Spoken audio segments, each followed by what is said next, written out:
Ok, estamos entonces hoy a 25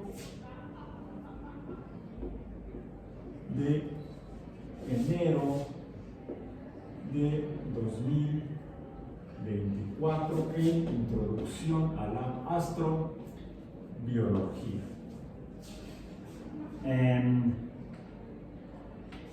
Decía yo, sesión 18, semana 9, trimestre 23, otoño. Estamos en la cuarta parte del programa del curso, que es la biología, lo necesario de la biología para saber cuál es la posibilidad de que se formen, de que se formen formas de vida en el universo, en una galaxia, en diferentes lugares de una galaxia. Ya revisamos los requisitos físicos para que eso suceda, ya revisamos los requisitos químicos y estamos considerando cuáles son los requisitos o las condiciones biológicas. Para eso mencionamos que debemos partir de lo que sabemos de la biología. Podemos hacer un estudio de caso, lo mencionamos. El estudio de caso sería el planeta Tierra, en el sistema solar, en el universo estelar López de Canicasinos, en la galaxia de la Vía Láctea, en el cúmulo local de Sagitario, en algún lugar del universo. De este universo, porque además han salido con la batalla de balas de que no hay otros universos. Hay modelos que sugieren la existencia, que es posible que pudieran existir otros universos. Pero hasta el momento no hay evidencias verificadas de que haya otros universos aparte de aquel en el cual nosotros nos encontramos. Bien, entonces, ¿cuáles son las condiciones? Pues las que establece de inicio los paradigmas fundacionales de la biología. Vamos a poner aquí la biología, hoy 25 de enero, día del biólogo. Hablaremos de biología en nuestra sesión de introducción a la astrobiología. Entonces, los paradigmas de la biología o las teorías que fundamentan la biología son la teoría celular. Todos los seres vivos están formados por células, que más allá de qué estén hechas las células en los organismos del planeta Tierra, podríamos definir a las células como compartimentos. Son compartimentos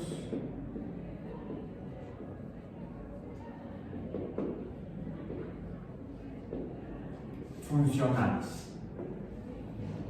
Ahora voy a poner un poco hacia columna hacia abajo para poder usar el resto del sistema para otras cosas. Compartimentos funcionales biológicamente, es decir, donde se llevan a cabo las funciones que caracterizan a esa forma de vida, a esa forma de materia llamada vida, a esa forma de vida llamada materia, no, a esa forma de materia llamada vida.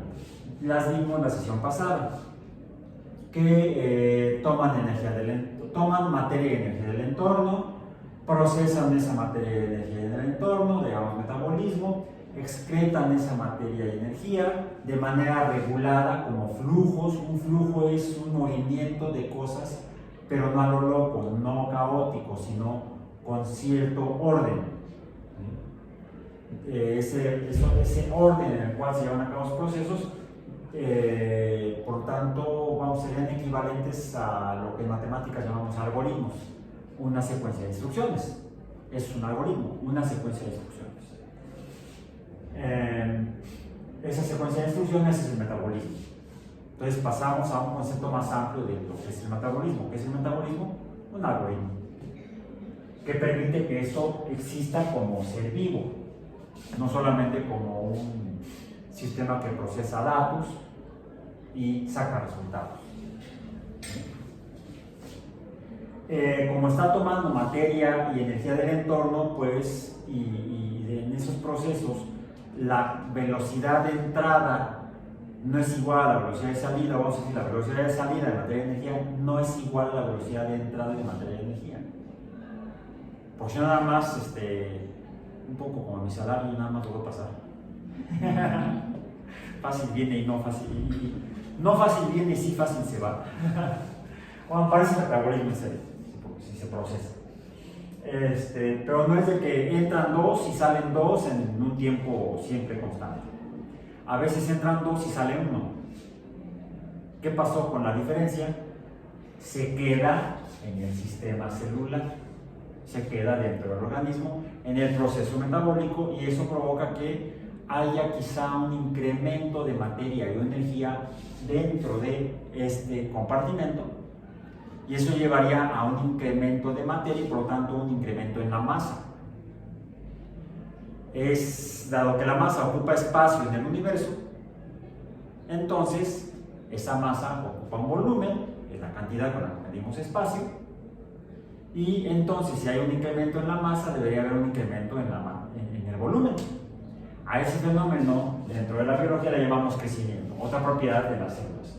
Toman materia y energía del entorno, la procesan, parte de esa materia y energía o del resultado del proceso sale, ¿sí? No es que lo que entró salió, sino que entra, se transforma, algo de lo transformado sale y algo de lo transformado se queda. Y eso provoca el crecimiento. Consecuencia de que todo sistema tiene un límite de crecimiento en masa y volumen, pues para poder seguir siendo, se lleva a cabo o sucede el proceso o fenómeno de reproducción. Los seres vivos se reproducen, las células se reproducen. Además de que pues llega la materia, llega la energía, y esa materia y energía interactúa con el corpus de esta cosa, y en esa interacción de la materia externa y energía externa con la materia y energía que conforma a este ente responde ante esa interacción con la materia y energía. ¿A eso le llamamos, dijiste? ¿Qué? Estabilidad. Entonces son alrededor de media docena las características que definen a un compartimiento celular, llamémoslo célula, un comportamiento que tiene funciones a las que podemos llamar vida. Si no cumple con esas funciones, entonces pues será un compartimiento, pero si no tiene esa media docena de funciones, no será un ente vivo o biológico. Como por ejemplo, los virus no son seres vivos, porque aunque están conformados por materia equivalente a la de las células vivas, las células vivas están formadas por ácidos nucleicos, por proteínas, además de lípidos y azúcares. Bueno, de entrada, los virus están conformados principalmente por proteínas, ácidos nucleicos, algunos azúcares, pero no se han identificado lípidos en los virus. De entrada ahí ya les falta uno de los grupos de biomoléculas. Como que algo les falta para que pudieran... Bueno, pero es que se reproducen. Sí, se reproducen como las células. Pero para poder reproducirse, no tienen el aparato necesario para reproducirse, no tienen el aparato reproductor que tienen las células. Entonces, ¿cómo lo hacen para reproducirse? Secuestran, invaden algunas células. En ese proceso de invasión, secuestran el aparato, el sistema reproductor de la célula, lo usan para su proceso reproductor. Aprovechan el metabolismo de la célula para poder llevar a cabo su proceso de formación de más virus. Eso requiere energía, y la energía viene del metabolismo celular. Se comportan como parásitos, pero no son seres vivos porque no tienen las 6 funciones de los seres vivos. Además de que les faltan ahí componentes químicos, bioquímicos, diríamos. Entonces, por eso es que la teoría celular es fundamental para poder definir, al menos en la Tierra, lo que es un ser vivo. Dijimos, vayamos más allá, hagamos un poco de especulación. supongamos que es seres vivos que tienen esas 6 propiedades, toman materia, energía, la procesan, sale, almacenan, crecen, se reproducen e interactúan con el entorno. Pero pues están hechos con otro tipo de materia que no sean las mismas, exactamente los mismos 4 grupos de biomoléculas que conforman a las células en el planeta Tierra. Bueno, pero ¿cómo es una célula? ¿Por qué funciona la célula? Para que la célula funcione tiene que estar cerradita, tiene que ser un compartimento cerrado. Para que entonces no se le meta cualquier cosa, ni se le salga todo lo que tiene adentro. Requiere mecanismos que permitan la entrada de esa materia, de esa energía, y la salida de las que tengan que salir materia y energía. Entonces, y eso es en particular mi tema de investigación biológica, los sistemas de translocación de materia, específicamente y energía, en los sistemas biológicos de tipo celular. O incluso algunos que se parecen a las células, pero no son células, son parte de células, como las cloroplastos y los mitocondrias. También el artículo. Los cloroplastos y las mitocondrias parecen células, tienen una frontera o membrana, lipídica también, toman materia de la célula, sacan materia de la célula. ¿Qué materia toman de la célula? Las mitocondrias, por ejemplo. ¿Qué materia toman de la célula las mitocondrias? Recuerden su bioquímica básica. Metabolismo energético. Piruvato, el ácido pirúvico o piruvato, se forma por la glucólisis en el citoplasma celular. El citoplasma celular se forma un pleonasmo redundante. En el citoplasma se produce por la oxidación de la glucosa el piruvato, y el piruvato entra al interior del cuerpo de la mitocondria, donde se va a seguir oxidando siempre que haya oxígeno. Por eso el oxígeno también tiene que atravesar la membrana celular y tiene que atravesar la membrana mitocondrial. ¿Sí? Parece que sí. Creo que sí. Tenemos que recordar cómo está la cadena bioquímica y biofísica de transformación de energía en la mitocondria, la cual principalmente ocurre a nivel de la membrana. Es ahí donde está el aparataje molecular principal para la respiración mitocondrial.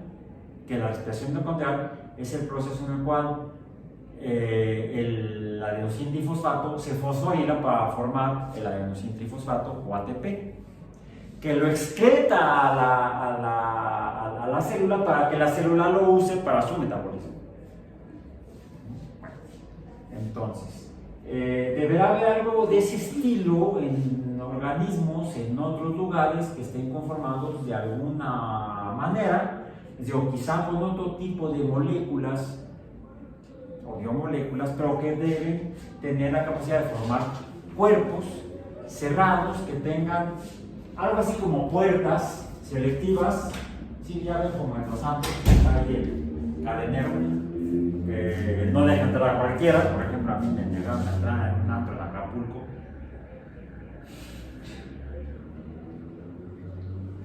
Nos fuimos de vacaciones, habíamos terminado la carrera, nos fuimos de vacaciones. De vacaciones universitarias, porque ya hemos acabado la universidad, la licenciatura. Vamos a Acapulco, vamos a un Acapulcazo. Ya estamos allá y en la noche vámonos a un antro, uno muy famoso en aquellos. Ya llegamos, uno de los compañeros de la universidad se llama Fernando Reynoso Pollens. Pollens es un apellido alemán, sí, su papá es alemán. De hecho, su mamá también es descendiente de alemanes, aunque ya su mamá se apellidaba Reynoso, muy alemán el apellido. Y es un cuate ciertote, blanco, está blanco-rojo, casi es así, muy sonrojado. Rubio, de ojo claro.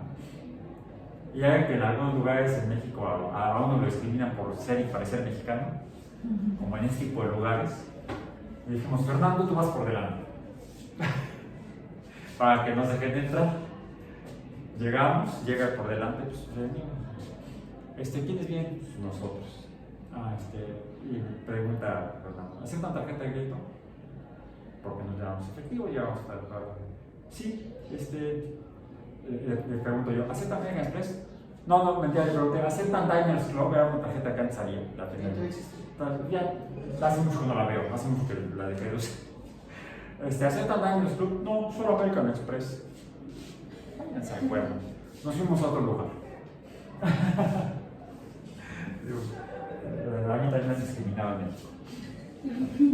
Sí, los sistemas membranales son como los antros en México. No dejan entrar cualquier cosa.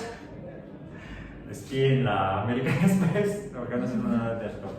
La translocación de materia y energía en la membrana de los organismos, de la unidad básica de los organismos, que es la célula, es selectiva. No deja pasar cualquier cosa. Tiene múltiples que permiten pasar lo que necesita el metabolismo celular y lo que necesita sacar el metabolismo celular. Algo así debería haber en los organismos en otro lugar. Teoría celular, para cerrar. La segunda es, dijimos, funcionalmente, ¿cuál era? ¿La teoría cuál? Genética. La teoría genética. Todos estos procesos, mencioné, son algoritmos, están descritos u obedecen a algoritmos. El algoritmo está dentro de lo que se llama la teoría genética. No solamente el algoritmo para la reproducción, sino el algoritmo para el funcionamiento está definido a través del código genético. Este sería un algoritmo o lenguaje informático, un algoritmo informático. Y la tercera teoría por religión, la tercera teoría dijimos que es la teoría evolutiva. Pero no cualquier teoría evolutiva, porque ya recordé la teoría de Lamarck, que era la que era aceptada por los naturalistas a finales del siglo XVIII, principios del siglo XIX, promovida, impulsada por naturalistas como Erasmus Darwin, ¿sí? Abuelo de Charles, padre de Robert, ¿sí? Abuelo de Charles y Robert, Darwin. ¿Sí? Darwin tenía un hermano de nombre Robert. Su papá se llamaba Robert, su papá era médico, el abuelo era naturalista, el papá era médico, el niño tenía que ser médico, ya hablamos de las tradiciones familiares. Pues sí, Darwin entró a la escuela de medicina en la Universidad de Edimburgo, como mi padre, que no duró en contaduría, no duró un mes, pues Darwin no duró una semana en medicina, terminó yéndose a geología y naturalismo. Entonces terminó estudiando geología y terminó siendo naturalista. Charles Darwin. La teoría de Lamarck, ¿cómo explica la formación de especies, la diferenciación y la diversidad de especies en la Tierra? Por ejemplo, las jirafas se distinguen por tener un cuello muy largo. ¿Por qué las jirafas tienen el cuello largo a diferencia de los antílopes que también habitan en África? ¿En la misma región? ¿O en la altura del follaje? Sí, decían que Lamarck decía que había unos antílopes que estiraron el pescuezo para alcanzar las hojas altas y de ahí se habían transformado en jirafas. Y no, si le preguntan a Benito, si fue una aventura de Benito, una jirafa que estaba en Ciudad Juárez y en condiciones muy deficientes, y finalmente la transportaron, se autorizó su cambio de residencia, ¿sí?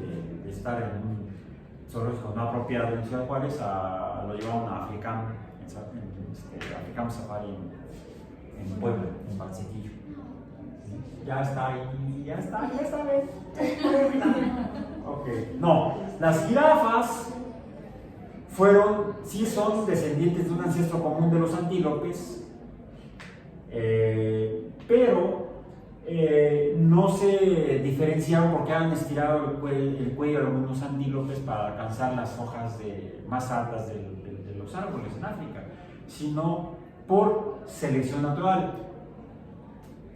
Una especie de antílope, padre-madre, tienen crías y algunas son más oscuras, unas más claras, unas con cornamentas más largas, otras con cornamentas más cortas y otras con el cuello quizá un poquito más largo que las otras. Y esa diversidad se da porque en esta información o algoritmo informático, al pasarse en la reproducción de padres a hijos, a nietos en las células, va teniendo errores en la transmisión de la información. Se llaman mutaciones, que llevan como consecuencia que las moléculas que se forman tengan pequeñas diferencias, y como las moléculas en cúmulo son las que forman al organismo, son las que van a darle el fenotipo a los organismos, es decir, la apariencia y con qué cuentan para poder aprovechar los recursos del entorno. Y eso llevará a que algunas sobrevivan más fácilmente, tengan menos problemas para sobrevivir y llegar a reproducirse que otras. Las que no pueden utilizar o explotar los recursos del entorno tan eficientemente terminan quizá muriendo antes de reproducirse, y al no reproducirse sus características no son heredadas porque no hay descendencia. Si hay además en las migraciones una separación de organismos que terminan ubicándose en entornos distintos, pues algunos sobrevivirán preferentemente en un entorno y otros en un entorno distinto. Y al pasar el tiempo, serán tantas las diferencias de generación tras generación que finalmente serán dos grupos de organismos muy diferentes. O que sean no muy diferentes, pero sí funcionalmente diferentes, lo que serán especies distintas. Así es como funciona en general la teoría de evolución por selección natural, que es la que da lugar a la especiación. Y a la riqueza de los sistemas donde viven los seres vivos, que son los ecosistemas. En los ecosistemas hay, finalmente, estas cosas. En los ecosistemas, una teoría complementaria, no fundacional, sino complementaria al desarrollo de la biología, sería la teoría de la ecología, la teoría ecológica. ¿Qué es lo que dice la teoría ecológica? Las interacciones. Pues describe cómo son las interacciones o la interacción entre organismos, la interacción organismo-entorno. Y en el entorno tenemos pues otros organismos, le llamamos recursos bióticos, entornos serán factores bióticos,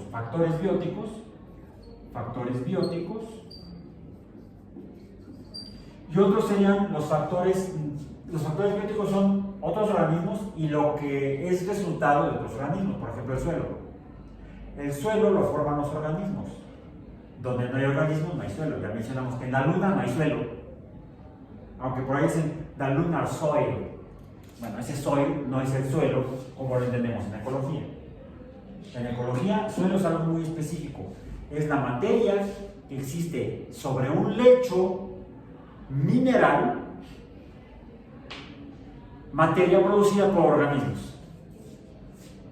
Si no hay organismos, si no hay seres vivos, no hay suelo en cuerpos astronómicos. Ya vamos llegando al tema de hoy. Entonces, se requieren factores bióticos para que haya un entorno donde haya relación de organismos con organismos, tal vez con otros factores bióticos, pueden ser otros organismos. Y factores, ¿cómo se llaman los que no son bióticos? Abióticos.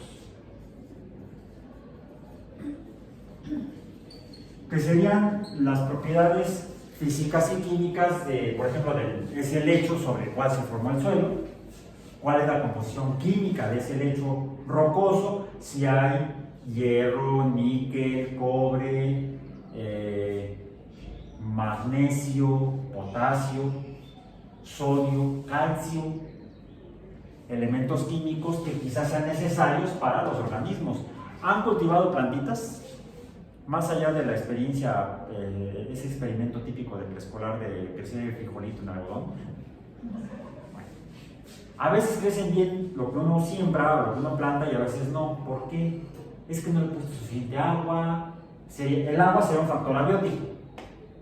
Es que no le pusiste suficiente fertilizante. El fertilizante, hay componentes de los fertilizantes que son bióticos y hay componentes abióticos de los fertilizantes. Por ejemplo, el fósforo.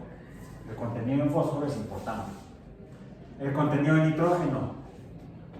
Bueno, hay nitrógeno de origen abiótico y nitrógeno de origen biótico. Eso es lo que nos permitiría entonces quizá encontrar si recordando la ecuación de Drake, que ya no sería en la parte del, bueno, sí sería en la biología, pero sería en la biología relacionada con la astrobiología. Necesitamos las teorías biológicas, no solamente las fundacionales, sino también la ecológica, porque recordemos que en la ecuación de Drake, tenemos que n se define por r subíndice asterisco por f subíndice p ya le tenemos aquí, vamos a poner la ecuación de Drake subíndice m de modificada, f subíndice s, ¿cuál era? Satélites, por n subíndice e, esta e es la de aquí. Para que entonces podamos tener f subíndice l, donde pueda haber planetas o satélites ecológicamente viables para la vida, pero donde se forme vida. Y la vida debe cumplir con esto. Esto estaría en n subíndice. Ok. Bueno. Y aquí mencionamos que esto es al menos la biología en la Tierra. En la Tierra tenemos a biólogos trabajando, estudiando para otras personas para dedicarse a la biología también. En la Tierra haciendo la biología. Ahora, pasando a la astrobiología, hoy revisemos entonces lo que sería ya entré en calor. Cuando amaneció a una temperatura relativamente baja el día de hoy, cuando vi el termómetro antes de salir decía 10 grados. Entonces, nuestro tema de hoy, ¿cuál será? No. ¿Ya lo identificaron?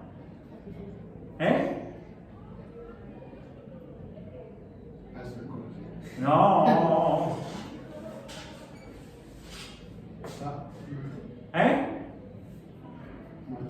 Marte.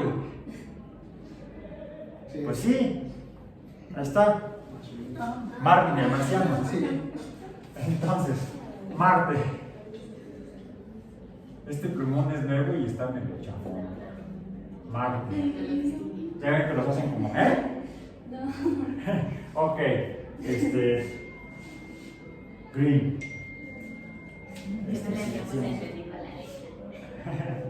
Ok. Bueno. Entonces, Marte. ¿Cuáles son las propiedades planetarias de Marte? Ya vimos algunas propiedades físicas. Su radio orbital alrededor del Sol, la órbita es elíptica y de hecho, como la de todos los planetas, pero de hecho la más elíptica de los 5 planetas conocidos son, 5 conocidos planteados hasta por Copérnico y hasta antes del uso del telescopio para el descubrimiento de otros planetas en el sistema solar. Marte. Ok, déjenme ver, yo había abierto yo aquí.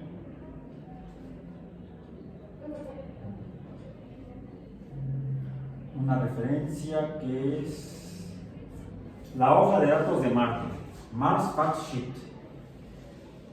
Está en el sitio web del Centro de Vuelos Espaciales Goddard, de la NASA. Está la liga en el sitio web del curso y está también en el sitio. Y se ve más o menos así. Mars Fact Sheet. ¿Sí? ¿Lo vieron? Dice la hoja de datos de Marte. Como siempre, somos antropocéntricos, somos geocéntricos, a pesar de Copérnico, y todo lo comparamos con la Tierra, ya habíamos mencionado eso antes. La masa de Marte. Vamos a poner los datos de Marte. La masa M. La masa en kilogramos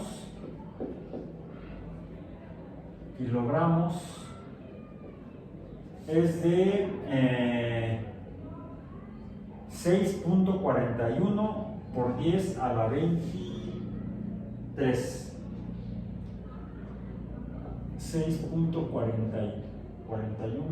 42, porque es 40, es 41669 por 10 a la 23. Mientras que la Tierra es de 6 por 10 a la 24. O sea, es 10 veces menos masivo Marte. ¿Sí ya lo pudiste ver? Y además es 0.64 por 10 a la 24 dice. ¿Sí? Bueno, lo expreso con unos en las unidades. Por lo tanto, entonces, en lugar de poner 10 a la 24, es 10 a la 23. ¿Sí? Corro el punto en una posición. Y el de la Tierra es 5.97, 6. ¿Sí? Redondeamos a 6. Entonces, Marte es 10 veces menos masivo que la Tierra. Eso implica entonces que la fuerza de gravedad será menor. ¿Sí? Ya habíamos mencionado que ¿cómo se llama el astronauta de la Martian? El botánico. En la película se ve que camina como aquí en la Tierra y pues debería caminar un poco como los astronautas de Apolo en la Luna. El volumen el volumen V está en kilómetros cúbicos. Kilómetros cúbicos.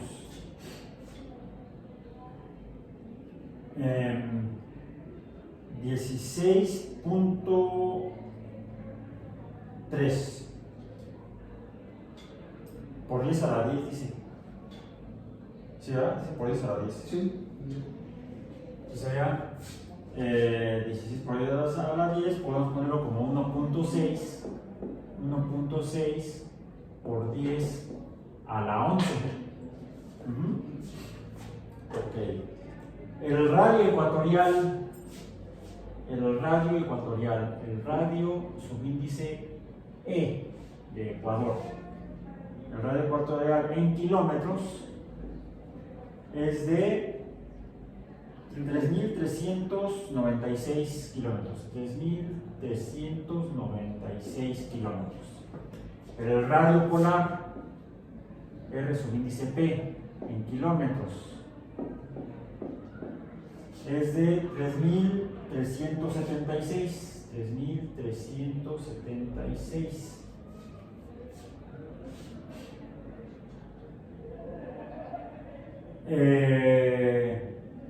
Volumen medio, pues quedamos con el radio del núcleo, la elipticidad, densidad media, la densidad, nos ponemos la densidad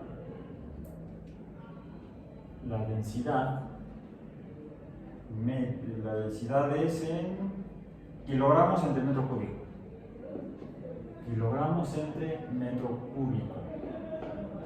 La densidad dice que es de 3.934. 3.934. La de la Tierra, 5.513. O sea, Marte es más fofo, está más fofo que la Tierra, es menos denso. Como un 40% menos, ¿no? No, como un 20% menos. Porque es 3.900, podemos decir que fuera 4.000, redondeando. Y el de la Tierra es 5.500, es aproximadamente como un 20-25% menos denso Marte. La gravedad a nivel de la superficie, la gravedad media, porque al ser el radio distinto, el ecuatorial que el polar, pues, y la fuerza de gravedad que define la aceleración de gravedad está en función de la distancia al centro de masa, pues al ecuador la distancia es mayor, la aceleración de gravedad será menor. Al estar más lejos, al ser mayor la distancia, la aceleración es menor, porque la fuerza es menor. Al estar más cerca del centro de masa, la aceleración es mayor, porque la fuerza es mayor. Pongamos entonces la aceleración G media, G barra, sería entonces, ¿es cuánto? 9.8 es la de la Tierra, 9.82.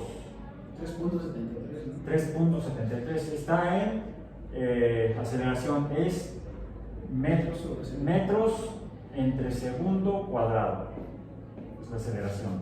Y dijiste que es 3. ¿Qué? 3.73. Quiere decir que los objetos en Marte caen más despacio que en la Tierra, como en la Luna. Sabes que la Luna todavía es mucho menor su masa. Al tener menor masa, la gravedad es menor, la velocidad de escape es menor. La velocidad de escape, B subíndice E, kilómetros entre segundo. ¿De cuánto es? Venme dando los datos, yo digo 5.03 metros entre segundo, kilómetros entre segundo. A esa velocidad es que tenía que despegar para salir de Marte. Sí. Más no que tenía que alcanzar esa velocidad al final, no despega a cero, todo el mundo parte de cero. Bueno, a ver. Pasemos a otros datos importantes. El albedo de Bond, el albedo. Vamos a ponerle al. El albedo es 0.25. El de la Tierra es 0.29, casi 0.3. Es más reflectivo Marte de la luz blanca que la Tierra. Si refleja más la luz que recibe el Sol, ¿qué consecuencia habrá? Además de que está 50 millones de kilómetros más lejos que la Tierra. Vamos a poner aquí el dato de orbital. La temperatura debe ser menor. Entonces hay varios factores que hacen que la temperatura superficial en Marte, máxima y mínima y promedio, sea mucho menor que en la Tierra. Vamos a poner entonces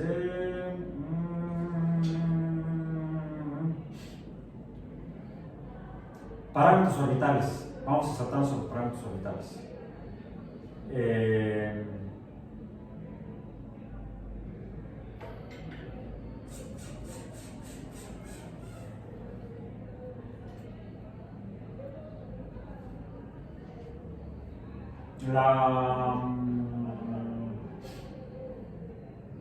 La órbita está, el perihelio es de 200, el perihelio, pH, ¿es de cuánto?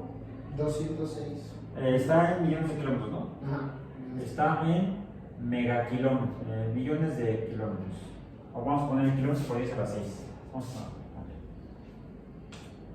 kilómetros. kilómetros en, ¿cuánto es? ¿Dijiste? 200, ¿qué? 206.65. 206 por 10 a la 6, o sea, millones de kilómetros. El afelio, 249. el helio, déjame poner la H, aunque no lleva H por helio de sol. AH, el afelio en kilómetros, es 200, ¿qué? 249. 49 por 10 a la 6. O sea, la distancia orbital máxima de Marte es de 249 millones de kilómetros, casi 250. O sea, son 43 millones de kilómetros la diferencia entre el afelio y el perihelio. 43 millones de kilómetros. ¿Cuál es la diferencia entre el afelio y el perihelio de la Tierra? La distancia orbital máxima y la distancia orbital mínima. La mínima es 147 y la máxima es 152. O sea, son apenas 5 millones de kilómetros la diferencia entre afelio y perihelio en la Tierra. La órbita terrestre la excentricidad es muy pequeña, es casi circular. En cambio, en Marte es evidente la trayectoria orbital elíptica de Marte alrededor del Sol. La órbita del Sol la órbita de Marte es sumamente elíptica. Es lo que le permitió a Kepler, ya mencionamos, darse cuenta que el modelo de Copérnico tenía fallas y corrigió la hipótesis copernicana, mencionando que las órbitas no son circulares, sino que son elípticas. Así esta tiene la excentricidad orbital. Sí, la excentricidad, ¿cuál es? 0.093. Excentricidad 0.093. Casi 0.1. Casi es 0.1 la excentricidad de Marte. Le saca 5.59, bueno, en el radio con la Marte de la Tierra. Porque la de la Tierra es de 0.01. Aquí dice. 0.01. Las comparan, aquí está. Sí. Un radio. Así es. La inclinación de la órbita está inclinado, no se mueve en el mismo plano orbital que la Tierra. Está un poquito inclinada, 1.85 redondeando. La duración del día,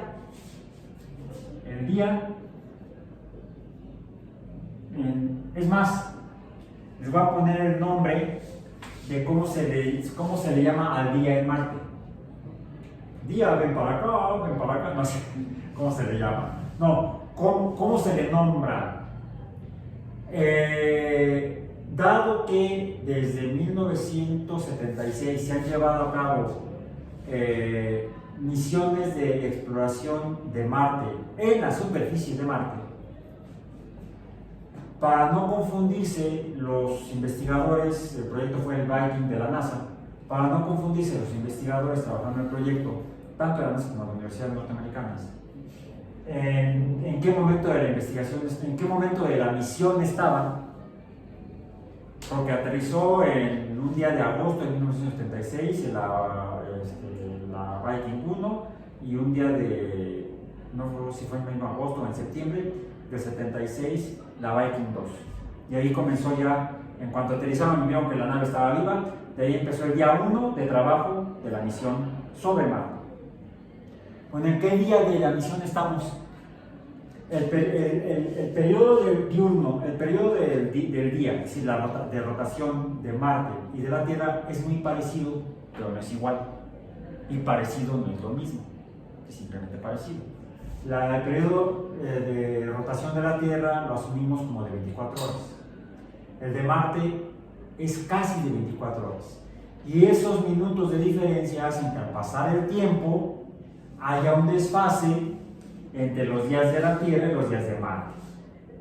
Entonces, para distinguir los días de desarrollo del proyecto en la Tierra con los días marcianos que estaban pasando como periodos de rotación de Marte con las naves ahí trabajando, los robotitos, trabajando, decidieron cambiarle el nombre al día marciano. Se le llama Sol. Sol, así se llama. Entonces, cuando la Viking 1 aterrizó y mandó la primera señal de aquí estoy, y la primera foto de no me hundí, no choqué, no quedé chueca, porque acaba de aterrizar una nave de una misión japonesa a la Luna, aterrizó, pero encontraron que había problemas en recibir la información de la nave, y los japoneses estaban teniendo problemas para comunicarse con la nave y recibir la información. Incluso los datos se alcanzaban a mostrar que había una disminución en el voltaje de las baterías de la nave. Lleva a hacer las fotovoltaicas y parece que no estaban cargando bien. ¿Qué pasó? Bueno, lleva dos robots móviles, esa misión. Pudieron salir de la nave que aterrizó y ya publicaron la primera foto que tomó uno de los robotitos. La nave de descenso japonesa en la Luna quedó de cabeza. Entonces, bueno, es por eso que es importante saber cómo está. En cuanto el Viking 1 mandó la primera imagen, en ese momento empezó la misión y se fue Sol 1 de Viking 1. Viking 2 aterrizó después en Marte, tuvo su Sol 1, su propio Sol 1. El Sol se refiere a los días de permanencia de una nave terrícola en Marte, en periodos de rotación sobre Marte o soles. Le podemos llamar el sol marciano. ¿Cuánto dura el sol marciano? ¿Cuántas horas terrestres? 24.65. 24.65 horas terrestres. Vamos a ponerle H subíndice T. Horas terrestres. Que es la duración del día. 24.6597 será 24.66 redondeando, ¿no? En la Tierra dijimos ahí 24 horas. Aunque el día o periodo sideral, incluso en la Tierra es un poco diferente. El día sideral, que es la rotación de la Tierra respecto a un punto fijo en el espacio, una estrella por ejemplo, es de 23 horas con 93 minutos. O sea, casi las 24. El caso de Marte es 24 horas 62 minutos. Diríamos que 0.03 menos que el que asociamos a las 24 horas de la Tierra. Luego, y otro dato interesante e importante sería la inclinación del ecuador. La inclinación, vamos a ponerle índice y subíndice P, por el eje polar. ¿Sí? La inclinación de cuánto es, esto es en grados. 25.19 grados. El de la Tierra es de 23.44. O sea, es casi la misma inclinación. Por poco más, ¿no? 25.19, 23.44, menos de 2 grados. Menos de 2 grados, como 1.7 grados más o menos la diferencia de la inclinación del eje polar de rotación de Marte respecto al de la Tierra. Ahora, esto tiene consecuencias en las propiedades mismas de Marte, como cuáles. No están aquí, pero hay consecuencias. Vamos a ponerlas en rojo para que se note.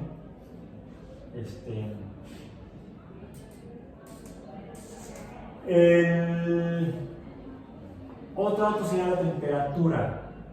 Por ejemplo, la temperatura superficial, T subíndice S, promedio, barra. ¿Cuál es?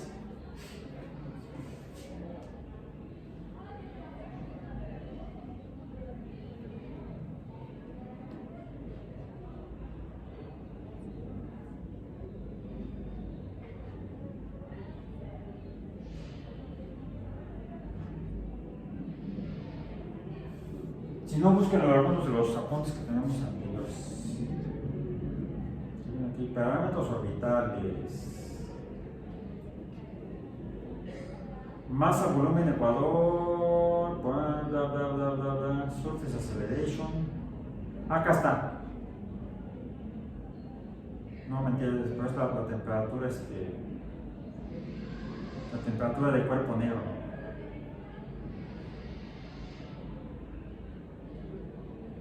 Parámetros orbitales, parámetros observacionales, elementos orbitacionales, rotación polar, atmósfera marciana.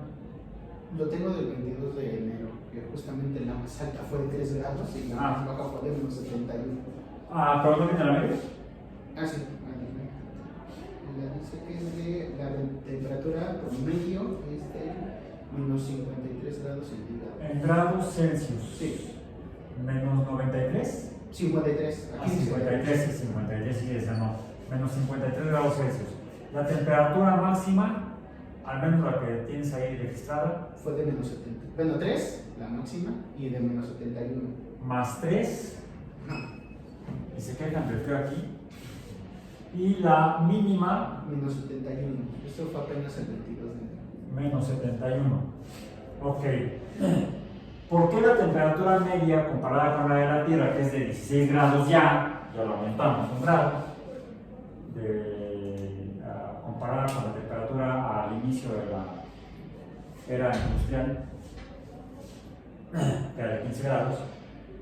¿Por qué la temperatura media en Marte es de menos 53 grados Celsius?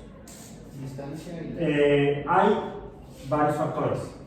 Número 1, la distancia orbital. Estos. ¿Sí? Está más lejos de la Tierra, por lo tanto le llega menos irradiación solar. Pero también el albedo. Y justamente les decía, el Sol, el día lunar es el 4074. El Sol es el 4074. ¿De cuál misión? Curiosity. Curiosity. Justamente la más común. 4074 días. Sol. Días marcianos. ¿Sí? Ok. Ahí está. Correcto. Al 22 de enero. Se hace 3 días. O sea, le sumamos más o menos 3 días, digo más o menos. 4077 días lleva Curiosity en Marte, que es el último robot norteamericano o de la NASA que ha aterrizado en Marte. ¿Cuáles son los factores que provocan esto? Físicos. Estos son parámetros físicos. Todo esto es físico. Esto es físico. Física. Debemos considerar también la química.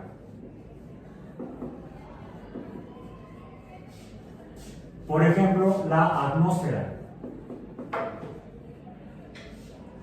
La presión atmosférica en Marte, que sería otro valor, lo voy a poner acá arriba. La presión atmosférica dijimos que es en atmósferas terrestres es de 0.01 atmósferas. Bien. Ahora, químicamente dijimos que el 94% es dióxido de carbono, 95% o 90%. 95 es dióxido de carbono. 95% es CO2. 3% nitrógeno. 3% nitrógeno, N2. 1.6 es argón. 1.6% es argón. Y tiene rastros de oxígeno. Ag es el argón, ¿no? Sí. No, Ag es plata, es AR. ¿Sí, verdad? Argón es AR. Y tiene rastros de oxígeno, monóxido de carbono, agua. Trazas de otros. Trazas de otros. Bueno, entonces, aunque tiene un 95% de dióxido de carbono, el cual es un muy eficiente gas de invernadero, la presión atmosférica es 1/100 de la atmósfera terrestre.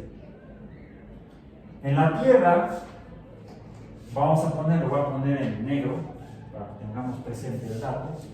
La concentración de dióxido de carbono es de 300 en el caso de la Tierra. CO2 es, bueno, lo voy a poner acá, son 400 aproximadamente 18 partes por millón de CO2.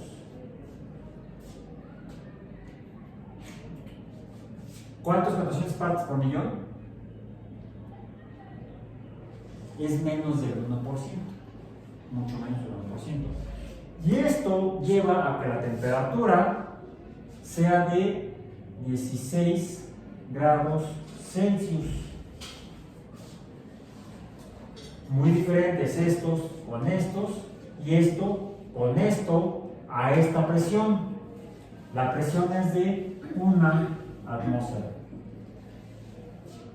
Este porcentaje de dióxido de carbono a una presión total de una atmósfera tiene suficiente efecto de invernadero para que la temperatura promedio de la Tierra sea de 16 grados Celsius. Ahora,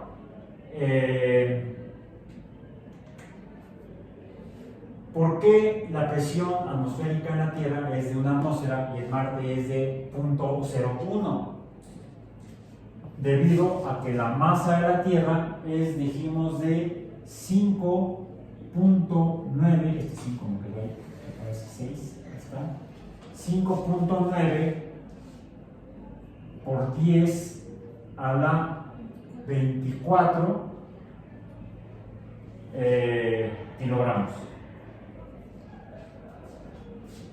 Lo que provoca que la aceleración sea de 9.8 por 10 a la 1 metros sobre segundo cuadrado, la aceleración G. ¿Sí? Esta es la masa, esta es la presión atmosférica, esta es la temperatura promedio. Bien. ¿Y cuál es la velocidad de escape en la Tierra? Ya lo podemos encontrar arriba en los datos comparativos. Es que 11.10.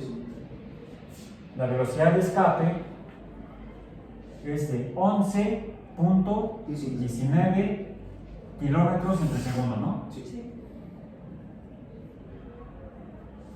Es decir, esta masa terrestre hace que la velocidad de escape sea más del doble de la velocidad de escape en Marte. Por lo que cualquier gas que tenga una velocidad menor a 11 kilómetros entre segundo permanecerá en la atmósfera de la Tierra, debido a la masa de la Tierra. ¿Por qué Marte tiene una atmósfera tan rala, tan poco densa?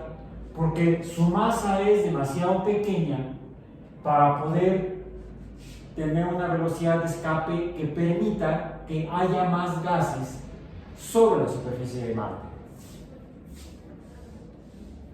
¿Sí? Se ha hablado mucho de la posibilidad de hacer ingeniería planetaria en Marte y transformarlo para que sea habitable por seres humanos. Se le llama terraformación a ese fenómeno. Para terraformar a Marte necesitaríamos entonces incrementar el porcentaje, no de dióxido de carbono, a lo mejor sí, para lograr, aquí recordemos que el dióxido de carbono está asociado con la temperatura. El dióxido de carbono está asociado con la temperatura, porque en mucha medida es responsable del efecto de invernadero,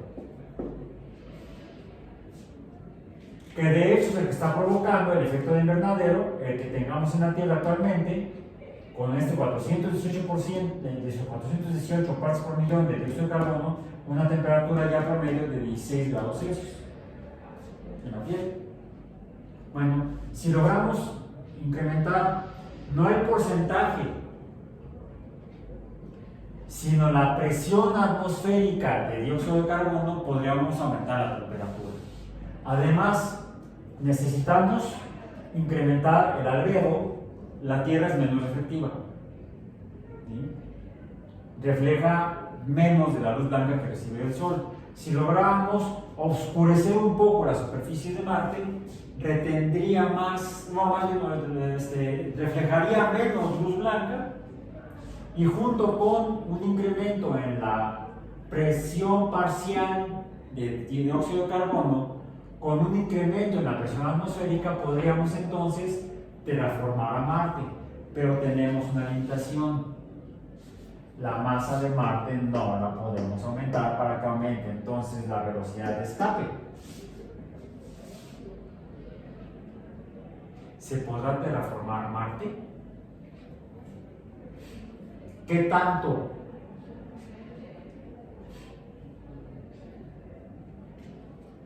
Sí, parece que este curso va en contra del interés en astrobiología. Puras decepciones. No, es pasar de la fantasía y ubicarnos con los pies en la Tierra para ver si podemos tener los pies en Marte.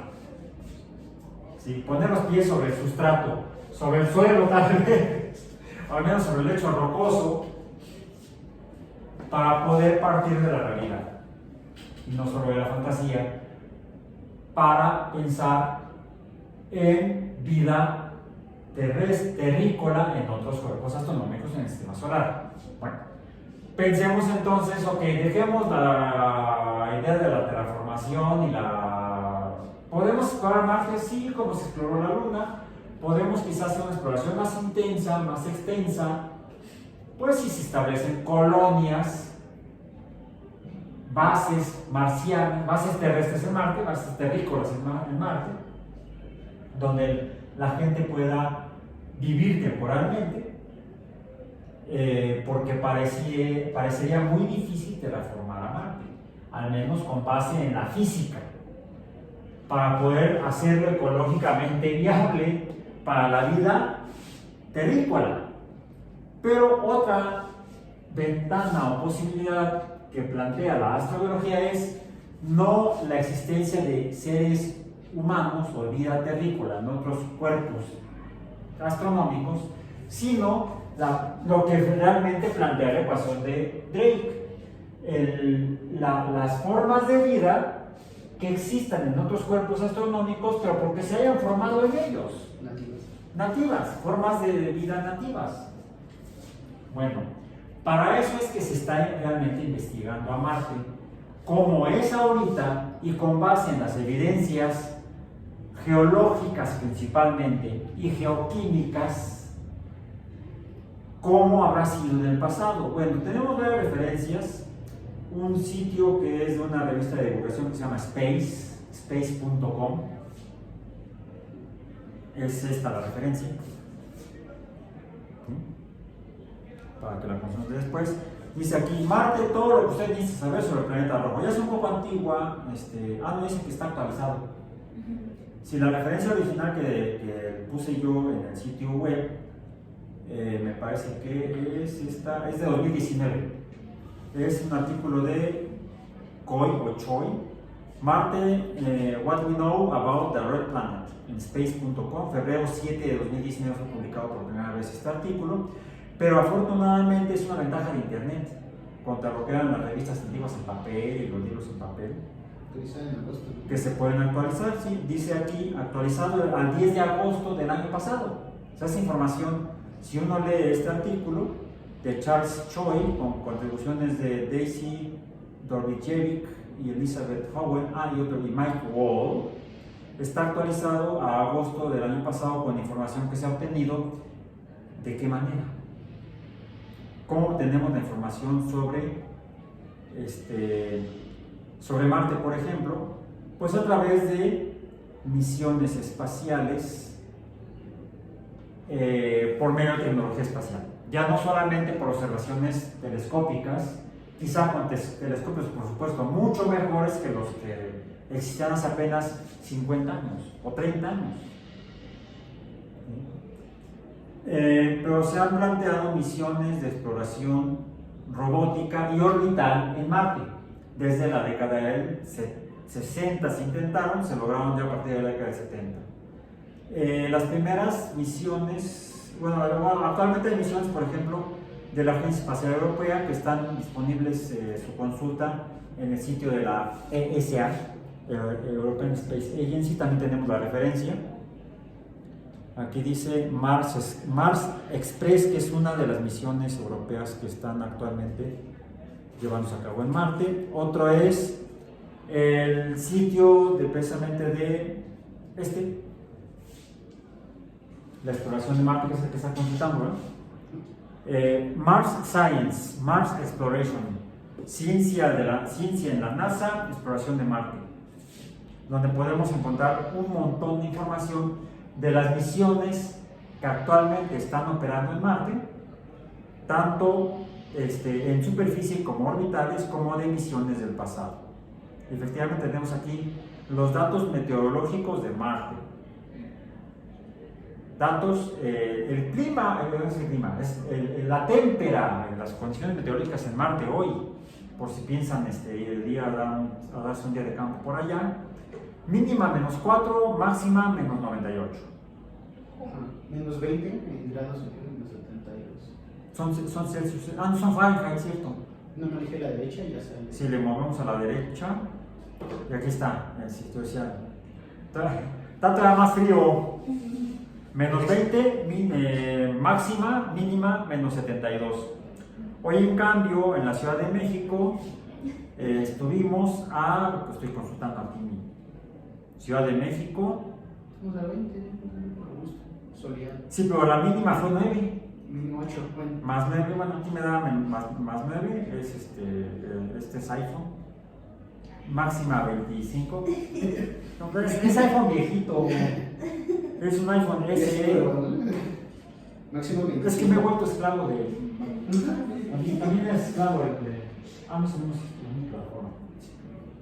Sí, 8. No sé por qué hay una diferencia. Ya, no. Es que este es el reportado para la Ciudad de México. El tuyo dice esta palabra. Sí. Hay lo que se llama microclima y condiciones meteorológicas locales.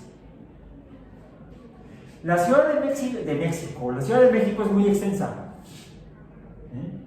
Por ejemplo, entre la entrada de la carretera que va a Pachuca, o que viene de Pachuca, Indios Verdes, digamos de Indios Verdes. No estoy hablando del límite entre la Ciudad de México y el Estado de México hacia Pachuca, sino simplemente de Indios Verdes a la salida a Cuernavaca, que no es tampoco el límite del fronterizo entre la Ciudad de México y el Estado de Morelos. Entre estos dos puntos, la distancia es por Avenida Insurgentes como de 25 kilómetros. Sí. Y no solo eso, no solamente la extensión del territorio, la superficie, sino que además es irregular. La orografía en la Ciudad de México es muy variada. Tenemos desde las zonas llanas de Iztapalapa, en lo que es el lecho de lo que fue el lago de Texcoco, porque lo que era tierra firme, seco, era la zona del Cerro de la Estrella. ¿El Cerro de la Estrella es para allá? ¿O está para allá? Sí, para allá, estoy bien norteado ahorita. El Cerro de la Estrella, ahí es donde estaban, donde habitaban los culhuacanenses, en el pueblo de Culhuacán, ¿sí? En el señorío de Culhuacán, gobernado por el señor de Culhuacán, ¿sí? Y por eso hay zonas arqueológicas. Hay una en la cúspide del Cerro de la Estrella, hay una zona arqueológica, ¿ahí la han visitado? Hay una pequeña pirámide, hay un templo ahí prehispánico. Porque el resto, aquí donde está la UAM, era lago. Glu, glu, glu, glu, glu. ¿Sí? Bueno, el lago lo hemos ido secando por 500 años y pues ya lo querían secar hace más, todavía hace poco. Afortunadamente se está rescatando se está reconstituyendo parte del cuerpo de agua. Entonces, eso hace que incluso factores como la altitud sobre el nivel del mar, por ejemplo, ¿qué diferencia hay entre la UAM Iztapalapa y la UAM Coajimalpa? La UAM Iztapalapa está hacia el oriente, en Iztapalapa, cerca de Culhuacán, por cierto. La UAM Coajimalpa está en el poniente, subiendo como yendo hacia Toluca, por Constituyentes. Y es, no dejó por ahí, subiendo al cerro. ¿A qué altura sobre el nivel del mar está la UAM Coajimalpa? Al rato que o mañana que vayas para allá, lo registras, ¿sí? Y nos mandas el dato. Nos compartes el dato. Sí lo he checado. ¿Sí lo has? ¿Sí? Sí. 2.2623 metros. 2623. ¿Coajimalpa? Sí, Coajimalpa de Morelos. 2600. 23 metros. Aquí mi 2240. celular me indica que estamos, voy a usar la brújula, estamos a 19 grados, 21 minutos, 42 segundos norte, 99 grados, 4 minutos, 20 segundos oeste. Ya se ubicó en Iztapalapa. En Iztapalapa, Ciudad de México, a 2.250 metros sobre el nivel del mar. Son 400 metros de diferencia. Y es más frío Coajimalpa que Iztapalapa, por la altura. Entonces, esto hace que haya en todo cuerpo astronómico donde haya atmósfera, aunque sea rara como la de Marte, o de una atmósfera como la de la Tierra, o más densa, de 90 atmósferas como la de Venus, la presencia de gases en un cuerpo astronómico que recibe radiación solar, dependiendo de la reflectividad del albedo, va a ser la cantidad de energía que absorba el cuerpo astronómico y provocará entonces calentamiento de la superficie. Eso provocará calentamiento de los gases sobre la superficie y dará lugar al fenómeno conocido como clima. Así como en la Tierra tenemos un clima, temperaturas mínimas, temperaturas máximas, vientos, etc., en Marte también hay clima. Ya hemos visto algunas fotografías donde se ve que hay vientos, efectivamente. Bueno, ok. Todas esas son consideraciones que se deben tomar en cuenta cuando uno decide mandemos una misión de exploración robótica o, en el futuro, tripulada a Marte, como la que recientemente ya está en el no sé si son días o horas, porque aquí dice día. La misión Esperanza, Hope en inglés. Así se llama la sonda robótica que está en órbita de Marte, enviada por los Emiratos Árabes Unidos, que es otra referencia que tenemos en el sitio web y en el sitio. Que también esa sonda está estudiando Marte y está también proporcionando información. Como estas, ha habido otras múltiples misiones a Marte, las cuales también están, según, si no estoy equivocado, en el sitio web.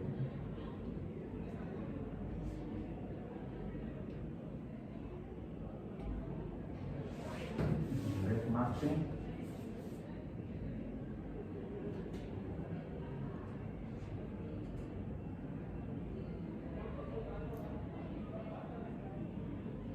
Según yo teníamos aquí. Bueno, hay un sitio, a lo mejor lo vi en el sitio web, donde están aquí están, sí, aquí están. La cronología de misiones a Marte.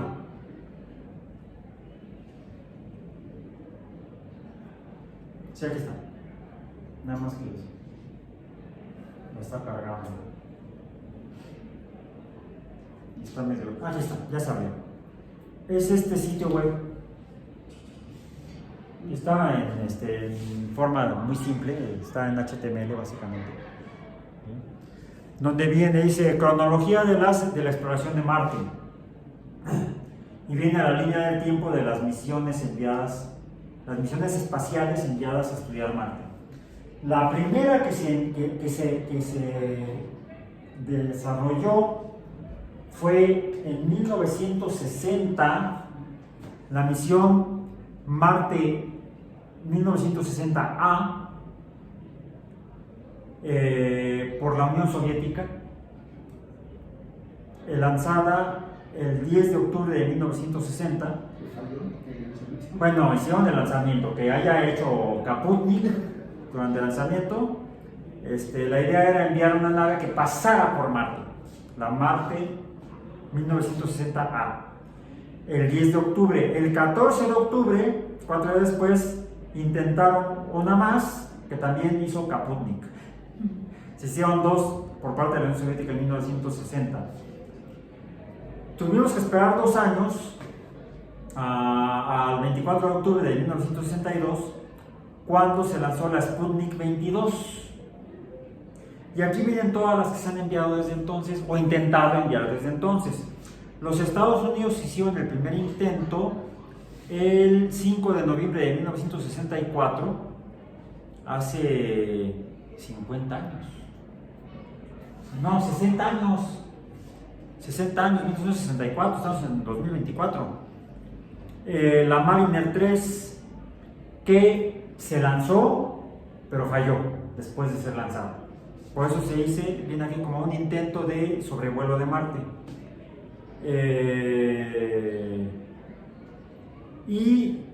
Posteriormente se lanzó 23 días después, el 28 de noviembre, la Mariner 4, que sí logró sobrevolar Marte. Fue la primera misión exitosa de los Estados Unidos enviada a Marte.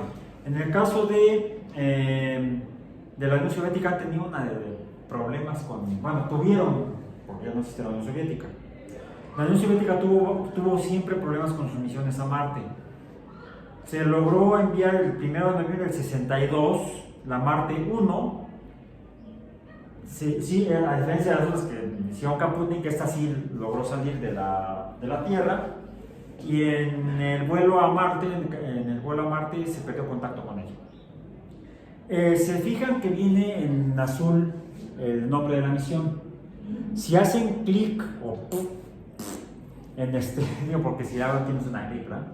Si acceden al vínculo, hay un vínculo o liga. Si le hacen a la liga, van a abrir la información disponible de cada una de esas misiones. Entonces ahí viene descrita cómo era la nave, qué instrumentos tenía, qué sistema de lanzamientos usó, qué cohete, y información técnica de la misión correspondiente. Y cuando hubo resultados, viene ahí un resumen de resultados.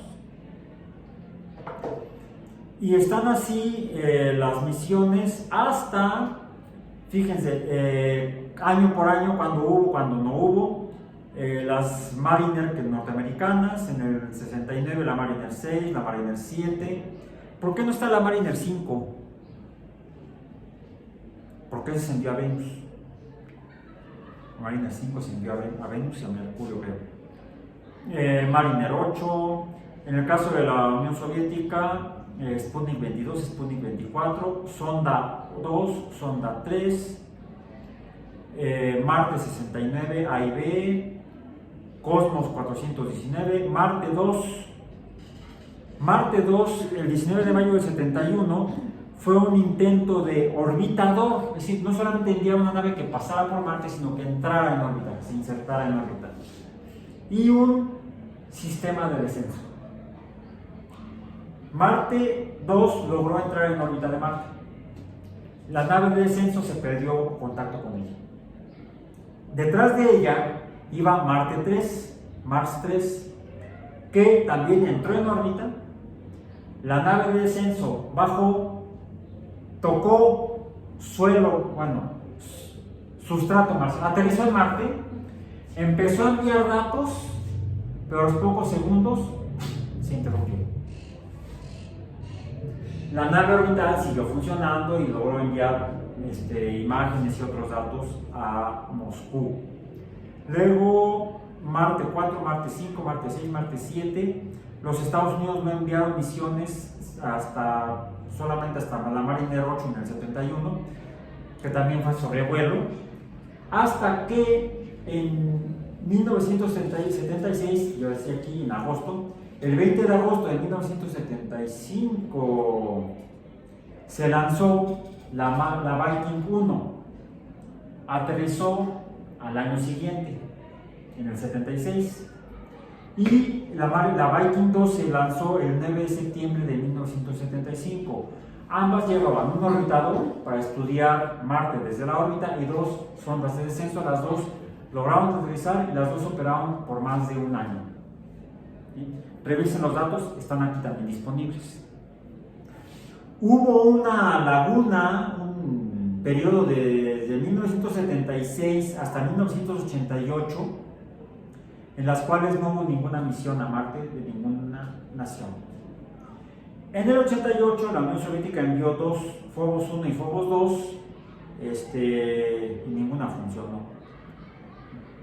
Revisen los datos de qué pasó con ellas. Volvieron a enviar, en 1992, en septiembre, los Estados Unidos lanzaron el observador marciano. No se logró, falló. Fue hasta 1996, en noviembre, que se lanzó el Mars Global Surveyor, que logró entrar en órbita. Desde entonces se han estado enviando recurrentemente misiones. Ese también aterrizó. No sé qué misión fue, pero aterrizó. Misiones diferentes. Hagan una revisión de las misiones que se han enviado a Marte desde entonces, tanto por los Estados Unidos como posteriormente. De hecho, fue entre 1998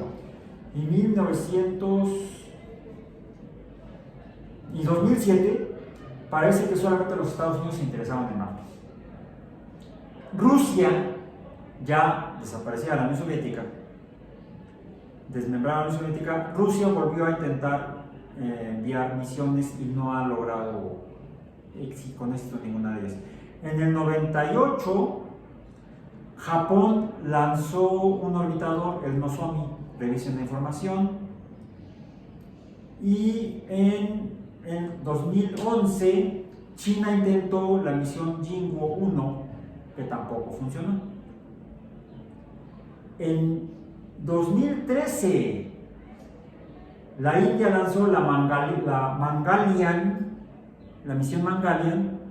La Agencia Espacial de la India, de Investigación Espacial de la India, envió un orbitador que sigue operando alrededor de Marte.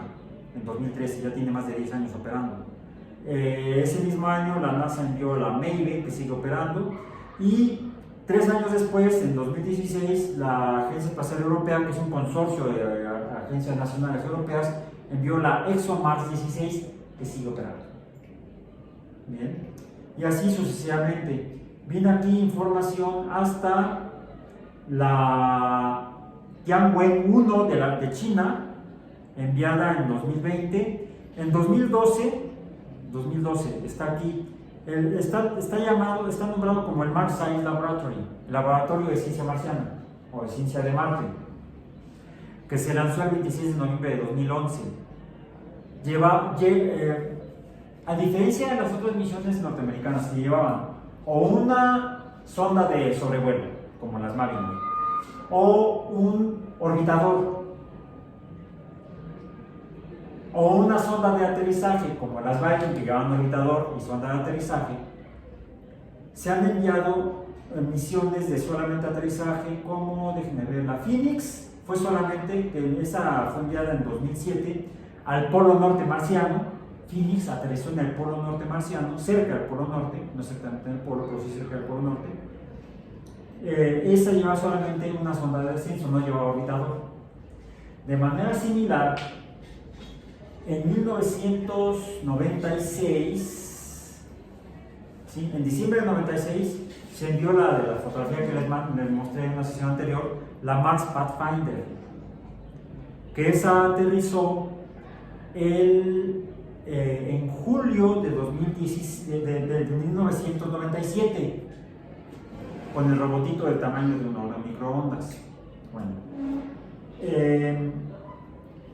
esa fue la primera misión de una sonda de descenso que llevara un robot que no se quedara quieto, sino que se moviera, con la idea de explorar más allá de solamente el lugar de descenso. Ya vimos que ese más bien fue un vuelo de prueba de tecnología. Duró pocos meses, se quedó atorado en una roca, ahí quedó. Pero dio pie al desarrollo de los que se enviaron en el 2003, como las misiones de los robots rodantes marcianos o Mars Rovers, los cuales se bautizaron como Spirit y Opportunity. Antes de que se les diera finalmente esos nombres, se propuso que llevaran patrocinados y apoyados como en forma mediática para promoverlo entre los ciudadanos que se interesaban. Llevaban estaban identificados por dos personajes de dibujos animados. Uno estaba identificado con el Pato Lucas, pero en su personaje de Doc Dodgers del siglo XXIV y medio. Y otro, ¿con quién se encuentra Doc Dodgers? Con Marvin el Marciano. Entonces estaban identificados con esos dos. Finalmente les propusieron como nombre Spirit y Opportunity, que operaron por varios años, revisten la información, como los primeros robots ya para investigación geológica, con base en la experiencia que se había tenido con el Sojourner, que fue el robotito chiquito. Esos ya son, les digo, como de esta altura, con una cámara que va arriba, que permite ver más o menos a la altura de una persona promedio, unos 1,70 m aproximadamente, para poder obtener con dos cámaras imágenes estereoscópicas. Ya hemos visto algunas imágenes de eso, como por ejemplo la primera foto de la Tierra desde Marte. Si usted está aquí, les mostré esa fotografía. Bien, y muchas otras. Con base en el aprendizaje de esas dos misiones, las cuales se terminaron finalmente, dejaron de operar porque se quedaban de una manera atascados Spirit y cubiertas sus celdas fotovoltaicas por el polvo marciano, tanto de Spirit como Opportunity, se decidió que las siguientes misiones llevaran baterías nucleares, pilas nucleoeléctricas, se les llaman, pequeñas, para que pudieran operar a pesar de que no hubiera iluminación solar, a pesar de tormentas solares y que no hubiera problema de que se les taparan con el polvo las celdas fotovoltaicas. Así fue como se planificó la misión que se lanzó en 2011, ya la mencioné, como el Laboratorio de Ciencia de Marte o Mars Science Laboratory. Se lanzó el 26 de noviembre de 2011 y aterrizó en 2012, que lleva solamente un robot rodante, más grande, les digo, del tamaño de un vehículo pequeño, un vehículo automotriz pequeño, como un Jeep más o menos, con muchos más equipos, lleva múltiples cámaras, y que finalmente fue bautizado como el Laboratorio de Ciencia de Marte de 2012, que aterrizó en 2012, Curiosity, ya que iba de viaje, le bautizaron como Curiosity, pero en esta lista no viene como Curiosity. Pero cuando uno entra al sitio, aparece como Curiosity. Para terminar, así como se dice, tiene un espectrómetro de rayos X, una cámara de química, una de mineralogía, de difracción de rayos X, de fluorescencia de rayos X, un detector de radiación de suelos. Ajá, ok. Todo eso. Bueno, Curiosity ya no fue solamente un robot de investigación geológica, como los dos rovers Spirit y Opportunity, sino que el objetivo central de Curiosity es astrobiología. No es que haya ido a buscar bichos, fue a hacer una investigación de tipo geológica, pero orientada a la búsqueda de los recursos abióticos y quizá químicos de origen biótico que pudieran haber existido en Marte en tiempos pasados, porque lo que sí descubrieron las misiones Spirit y Opportunity y las ondas orbitales correspondientes fue, junto con otras orbitales y el montón de fotografías que se tenían, que ya han permitido hacer mapas de Marte, incluso hay un Google Maps. ¿Lo han usado? Así como tenemos el Google Maps, aquí está mi Google Maps. Sí. Tú te vas moviendo, ¿no? Sí, abres Google Maps y puedes no solamente ver el mapa y ver las imágenes satelitales del lugar. Por ejemplo, aquí podríamos ver si se abre cómo está la UAM, ¿sí? Las imágenes satelitales de la UAM. Podemos darle clic y podemos encontrar fotografías del lugar en Google Maps. Decías que hay un Google Maps y que no solamente puedes ver el mapa de Marte, aquí está el mapa de Marte. Puedes aterrizar en Marte y ver imágenes. ¿Cómo se han obtenido? Con las múltiples misiones espaciales de colaboración internacional que se han puesto a disposición de Google para que las ponga a disposición de nosotros los simples mortales, terrícolas. Entonces podemos hacer exploración virtual de Marte, por ejemplo, usando información pública, y podemos encontrar más información científica, de corte científico, en los sitios web de la Agencia Espacial Europea, de la NASA, de ISRO y de la Agencia Espacial de los Emiratos Árabes Unidos. Toda esa es información pública, la que puedan puesto a disposición. Y puede ser información de utilidad científica. Podemos hacer investigación astrobiológica de Marte nosotros desde la UAM, sí, usando esta información pública. Ya no solamente lo disponible en los papers, en los artículos, sino que están las agencias de investigación espacial internacionales o de diferentes naciones que ponen a disposición del público. Le llaman a esto, es más, la están promoviendo sobre todo en Estados Unidos, también está Japón, decía, la JAXA, que es la Agencia de Exploración Espacial Europea. En el caso de los Estados Unidos y Europa, están promoviendo lo que se llama la ciencia ciudadana, Citizen Science en inglés. Como no hay suficientes científicos profesionales para hacer todo lo que se necesita de investigación, están invitando a la gente, sea gente que esté estudiando sus carreras científicas o no, a contribuir, a colaborar en la investigación espacial en general y, por ejemplo, en la investigación sobre Marte. Decía yo, Curiosity lo que está buscando es, como las evidencias fotográficas de las ondas espaciales orbitales de Marte mostraron a través de las fotografías que hay evidencia que sugiere que hubo en el pasado agua líquida, es posible que en el pasado Marte haya cumplido con condiciones para ser ecológicamente viable para la vida. Ese es el objetivo de Curiosity. Encontrar más evidencias más allá de las geológicas que encontraron, por ejemplo, Spirit y Opportunity, que Marte haya sido ecológicamente viable para la vida. Bueno, con base en los primeros resultados que se obtuvieron hace poco más de 10 años, a partir de 2012 y hasta la fecha que Curiosity sigue operando, la NASA planteó, mandemos una siguiente misión y se llamó Marte 2020 o Mars 2020, que es la que viene aquí en nuestra línea del tiempo, que fue lanzada el 30 de julio de 2020 con una sonda robótica rodante, también del mismo tamaño que la Curiosity. Se bautizó finalmente como Perseverance. Perseverancia, hay que ser necio, más terco que una mula. No, tenaz. La tenacidad es una virtud, la terquedad es un defecto. Hay que ser tenaz, no terco.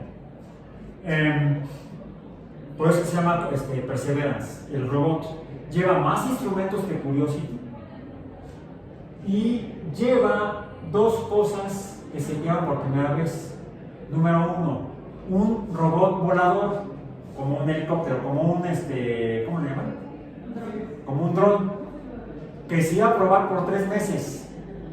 La misión aterrizó en 2020 precisamente.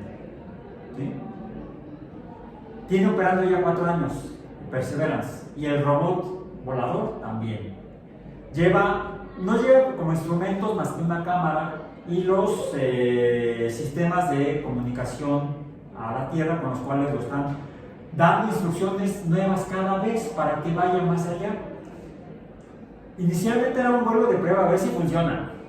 Por eso llevaba la cámara, Cuando vio que funcionó, bueno, demos de otra prueba, otra misión, y se ha extendido la misión del robot volador ya por 4 años. Esto está dando pie a que se plantea actualmente enviar otros robots con mayor capacidad y ya con instrumentos de investigación científica. Lo otro que incorporó Perseverance fue